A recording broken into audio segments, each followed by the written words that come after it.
Salut à tous et à toutes, c'est GamerShog. Aujourd'hui on se retrouve pour une toute nouvelle vidéo. On va faire les achats manga de mars-avril, mes achats récents. Je parlerai bien sûr pas des figurines parce que vous l'avez déjà vu la figurine, donc j'ai pas besoin de vous la présenter. Je vais juste déplacer un peu, voilà. Donc voilà, on va y passer directement, il y a beaucoup de trucs. Quand je dis beaucoup, c'est beaucoup de trucs. Donc voilà, donc passons directement à ce qu'on m'a offert. Je vais commencer par ça.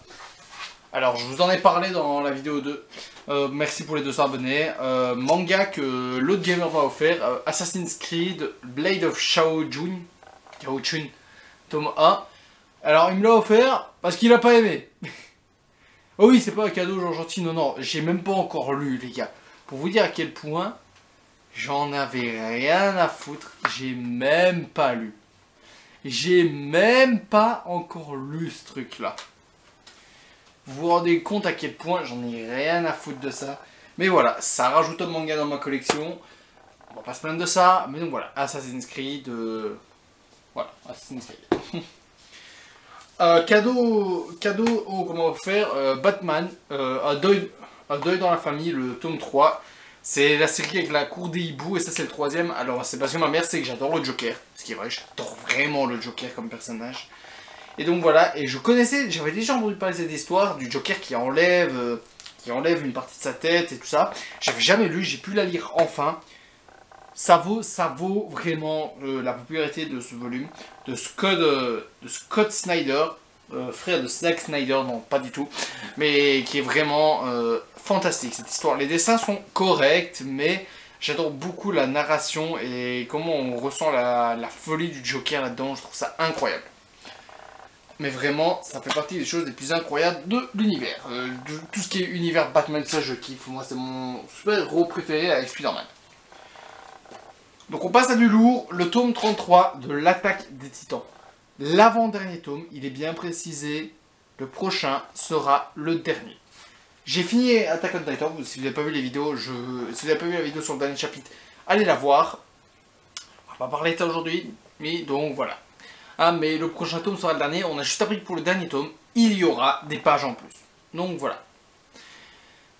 Dessin comme d'habitude sublime, certaines planches qui sont magnifiques. La couverture qui est tellement badass. La couverture, elle est magnifique, la couverture. Franchement, la couverture, une des plus belles de tout SNK. Tout SNK, c'est franchement, pour moi, c'est une des plus belles. Mais donc voilà, une des meilleures couvertures pour moi des tomes de SNK, une des plus belles, une des mieux réussies. Franchement, très content encore de cet achat. Shingeki no Kyojin, vivement que j'ai le dernier tome.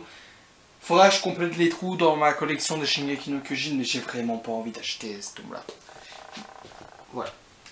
On passe au tome 8 de Quintessential Quintuple. Alors, malheureusement, le manga n'a toujours pas rattrapé l'anime. Je suis très déçu que l'anime a dépassé le manga.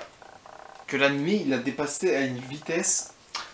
C'est fou à quel point l'anime a dépassé le manga chez nous. Au Japon, il est fini le manga. On en parle de ça. Il est fini au Japon.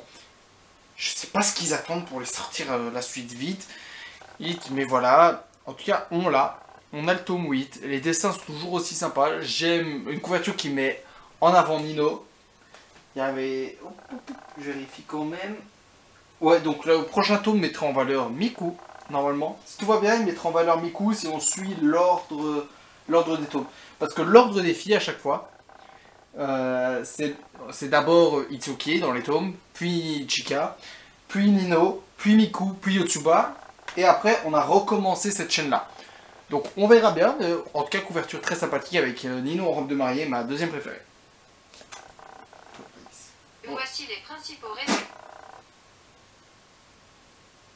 Attendez 2 secondes.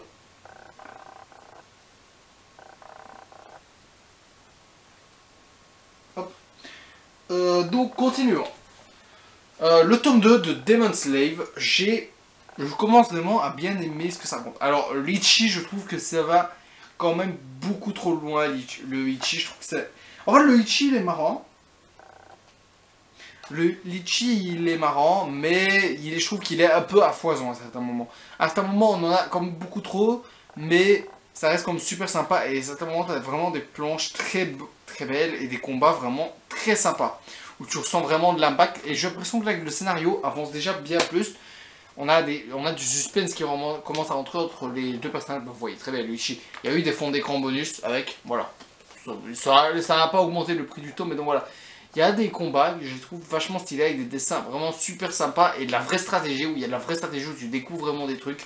En tout cas, voilà. Vivement le tome 3. Vivement le tome 3. D'ailleurs, très déçu de la couverture. Parce que la couverture, j'aime bien les couvertures, comme je dis, comme Akameaki, qui mettent en valeur des personnages. C'est Kaiji Rejo fait pareil avec ses personnages et Akamega aussi.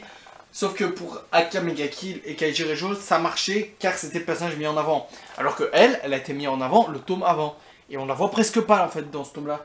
Donc ça fait que je suis comme déçu relativement de ça. Déçu relativement parce que c'est une fille qu'on ne voit pas beaucoup, alors qu'à chaque fois dans les tomes de Akamega Kill, c'est le personnage qui est mis en avant, en tout cas qui a une importance là-dedans. Le tome 12 de Roméo versus Juliette, j'ai le 12e, il est sorti. C'est génial, Roméo versus Juliette, je kiffe. C'est franchement, c'est surkiffant Roméo versus Juliette, j'adore vraiment l'histoire. Et à la fin, ça se finit sur un de ces cliffhangers. Le cliffhanger, il est incroyable. Il est incroyable le cliffhanger à la fin de ce tome. Franchement, lisez Roméo versus Juliette, c'est incroyable. Je suis très déçu qu'il n'y a pas d'animé, qu'il n'y a pas la suite de la saison, une saison 2. Je suis très déçu. Je suis très déçu de cela. Mais donc, continuons sur cette lancée. J'avais déjà... Pourquoi j'ai pris les deux premiers tomes? Je ne sais pas. Une seconde, je vais les ranger. J'ai pris les deux premiers tomes, je ne sais pas. Je vous les ai déjà présentés. Les deux premiers de Madame Samoudé et Lunch. Alors je les range, je ne sais pas pourquoi je les ai pris. C'est une bonne question pourquoi je les ai pris. Hop. Ah, voilà. Donc, on passe... Bonjour les gars. On passe au tome 3 de Masamune-kun Revenge. La revanche de Masamune. C'est toujours aussi génial aussi. J'avais vachement aimé l'anime, j'avais pris longtemps à m'y mettre. J'étais très déçu de ne pas m'y être mis. Vivement que le manga dépasse l'anime et que je puisse découvrir moi la suite. Les dessins sont vraiment beaux. Les dessins à certains moments sont vraiment beaux. Regardez, hop, voilà, une page sans trop de spoil. Voilà, une page sans trop de spoil. Les dessins sont vraiment super sympas. Ils sont vraiment super sympas. C'est basique on dirait, mais à d'autres moments ils sont vraiment beaux. Mais donc voilà.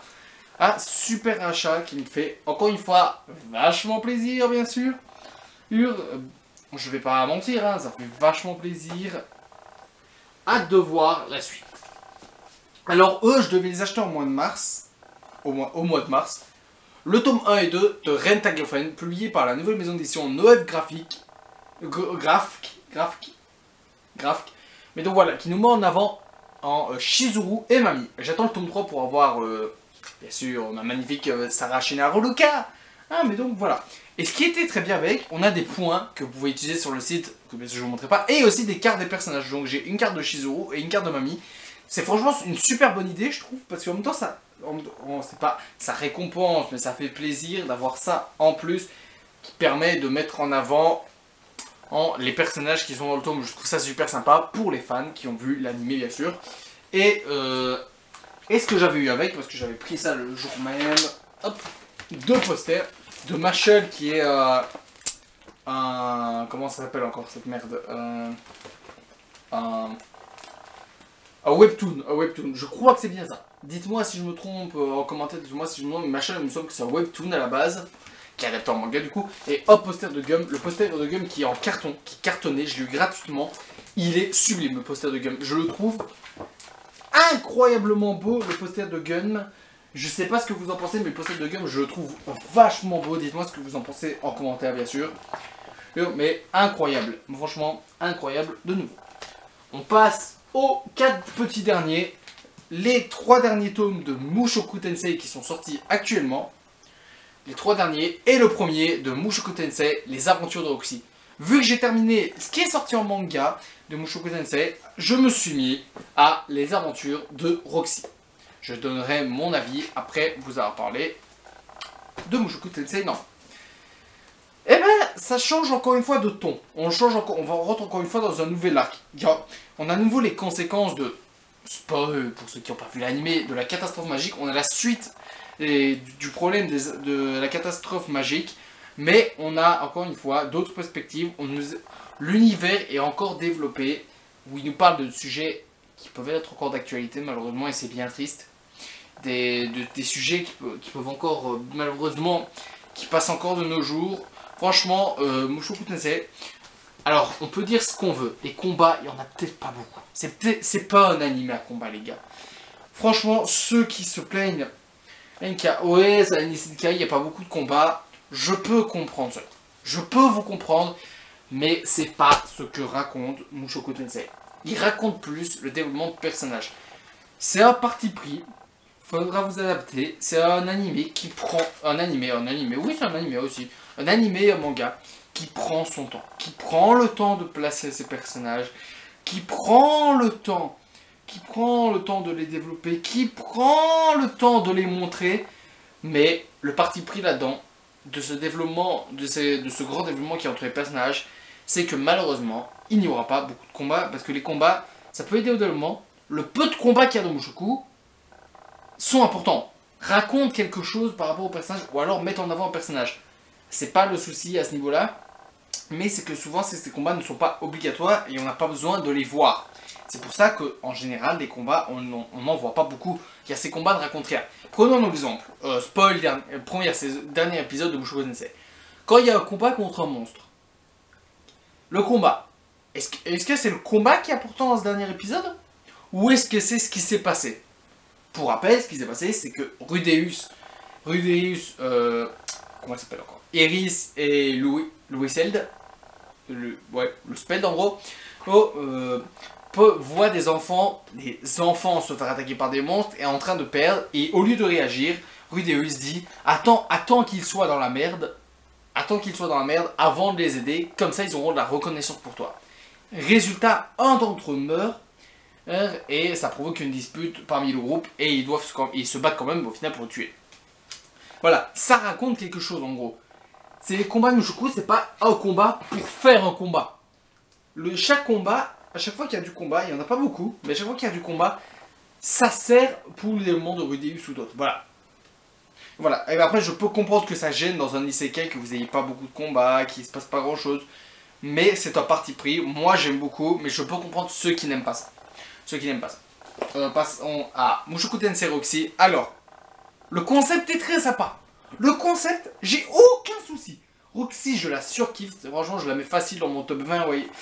Top 20 de mes personnages préférés. J'ai même hésité à la mettre en waifu. Ça nous la prolonge, ça nous la développe. Il n'y a pas de souci. Ça nous raconte son passé, qui est très important. Elle a 30 ans passés. Roxy, elle est vieille. Même si on dirait pas. Mais j'ai 2 reproches à le faire. Alors. Déjà, le style graphique. Ben alors, malheureusement, je trouve que ça passe moins. Ça passe moins à certains moments, car même certains personnages, on comprend même que ça se passe sûrement des vingtaines d'années avant Mushoku Tensei normal. Mais t'as certains personnages qu'on voit du tout en avance, qui n'ont pas du tout le même visage. Ils ont un visage plus plat. Alors c'est peut-être pour coller avec la vision de Roxy, qui est une enfant à ce moment-là, mais je trouve que ça ne passe pas. Moi, ça ne passe pas. Ça ne passe pas. Et la deuxième chose qui me dérange, c'est qu'ils ont spoil Mushoku Tensei. Première page. La première page spoil Mushoku Tensei. Et c'est pas genre le petit spoil. C'est un spoil d'un truc. J'ai toujours pas vu au tome 13. Au tome 13, je n'ai toujours pas vu l'événement qu'ils ont parlé dans le tome 1 de Mushoku Tensei les aventures de Roxy.